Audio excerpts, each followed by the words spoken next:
I wonder what kind of truck Greg Gianforte drives.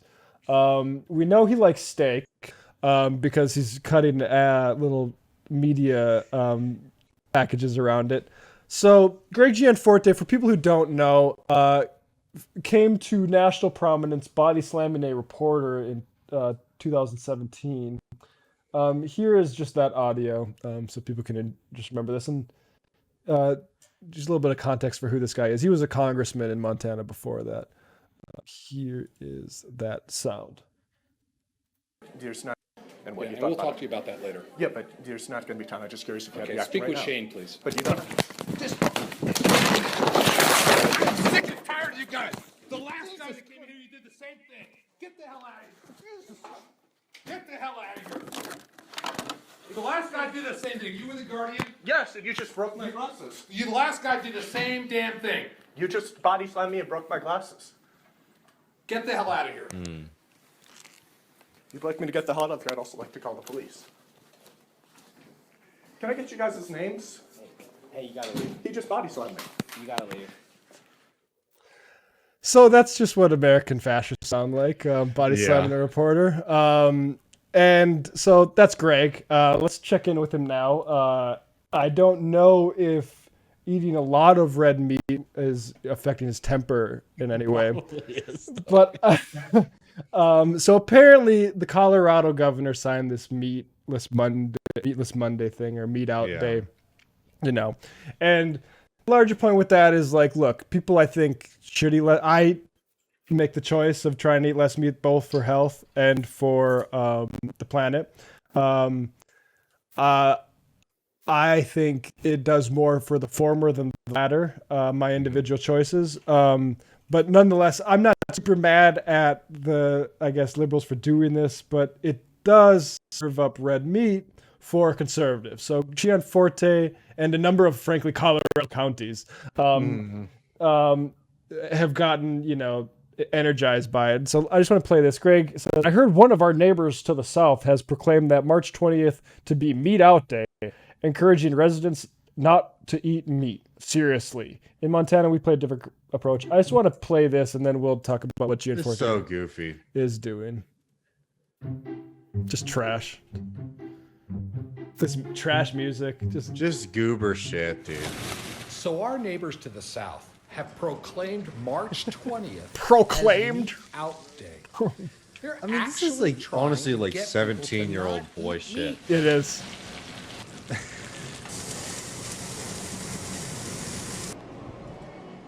Thank you, Brandy. You're welcome. She is masked. Yeah, that is actually Every day funny. is meat day in Montana. Enjoy. Oh wow, hell yeah, bro. So You fucking showed those pussy lips, bro.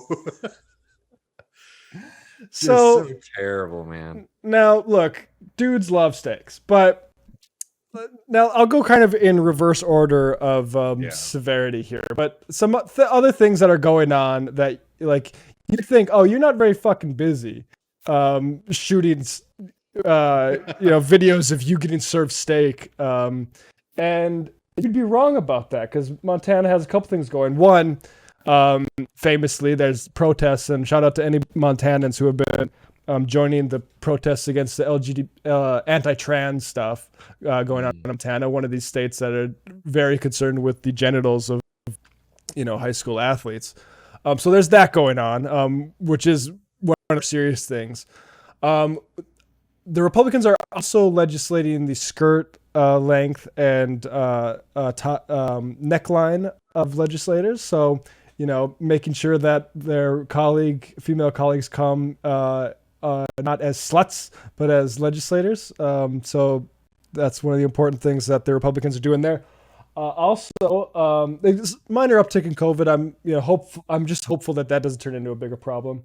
Also, last year, I believe it was, the the Montanans passed by a referendum, ballot initiative for marijuana legalization. Medical had been done in 2004, and my understanding, it had just been slow roll for that entire period of time. Or maybe it was implemented recently. But anyway, full legal or this more wider legalization was voted on. And the Republicans are completely fucking with that in the kind of way that we should come to in terms of pattern recognition. It happens, right? So there's no grow, no home growing. That's illegal. So so we're gonna get the cops involved if you start growing pot, which is we know what that is. That's a sop to business. The monopolies that they're going to register to take care of this stuff. In terms of, I want to put up this tweet by Montanan Blake Chilwick. Well, basically what it does is that the ballot initiative called for 50% of the revenue to go toward parks and conservation and that sort of stuff. It's going to be about 12. It called for 10% to go to the state's general fund. That has been changed to 88%. So not at all what the people voted on, Montanans voted on. So I like these sorts of things. Like what I've tried to do when these sorts of dumb culture stuff is basically use it as point to it as a facade, and then try to excavate what's behind it. And that's what's going on with Gianforte now. You want to bring up some good news out of Montana. Well, yeah, I mean, because it's interesting, and I have it in the chat. But you don't need to pull it up just yet, but we get a lot of, and I love the audience that we're able to build here with Left Reckoning. Like, obviously, I'm in Texas. Matt's from, North Dakota. We know what it's like to feel that engaging in politics is going to be difficult in the place that you're from.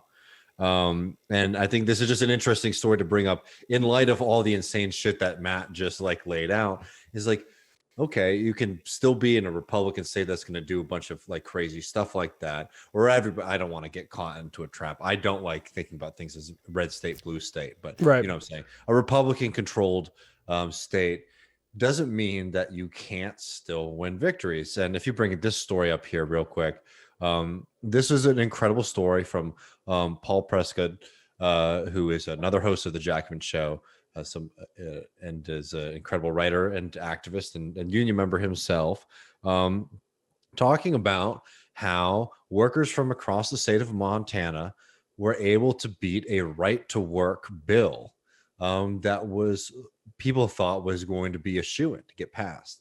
And let me just so here we go. If you could just control it to but there are. Mm-hmm. The labor movement in Montana scored a big victory on March 2 after digging in its heels and halting a right-to-work bill and a paycheck deception bill designed to starve unions' resources for political efforts in the Montana legislature by a 62-38 vote and a 28-22 vote, respectively. Republicans were among the legislators that voted against both bills. Just an incredible victory. It came from real organizing. It came from real political tactics and strategy, and also a fundamental belief that you can sell, union politics to even people who consider themselves to be conservatives and Republicans. I'd highly suggest people read the rest of the piece because it's interesting, tactically, how they were able to convince people who say I vote conservative, I vote Republican, that supporting unions was actually a part of their belief system, right? We can work on them on other stuff later, but getting that victory is huge, right? You say you believe that somebody should go out and work, right? You say, we should give them the best opportunity and the best benefits and the best pay for that work, right? We were like, yes. It's one of those things where these kind of divides that we think we have in this country politically can very much be overcome. And it's an encouraging sign in a state that, as Matt was just saying, seems to be trending in one way. We can win victories everywhere. And that's an incredible example of that. It was interesting. I'm trying to find it now, but I follow a Montana conservative. And I was just looking for his tweet when that right to work bill was defeated. And the gist was basically, okay, it was framed as we're standing down on right to work, so now the Democrats don't have anything. which I thought was interesting. But that just goes to show Democrats keep showing up for labor. Man. And you can win there. So yeah, that's very interesting. Yeah, so yeah, exactly. It's an interesting story. I'd love to talk to some folks there more about it, but it was definitely something that was worth highlighting. And I'll just say regarding the trans bill stuff, it's so fucking sickening stuff. Sorry, it's just like it makes me so. It's just such a horrible thing to watch. It really is, and I think like protesting can actually do something maybe with Gianforte, because Gianforte is one of these guys who's like the what do you call it? The commerce. But anyway, like tries to work with corporations, right? Doesn't want backlash from the social justice to hurt corporations. So he's said positive things about that before, but he's also said that groups don't get to force their worldview onto others, right? So it's like it's unclear which way he'll come down on this. But everyone in Montana that's showing up for both of these fights, you know, God bless people in the Big Sky State, and sorry that, you know. Oh, also the THC. One thing I should mention: the THC. They're leading it to 35%, which is, you know, like another infringement of liberty, but that's probably not the most important one. Let's go back to some Discord questions here.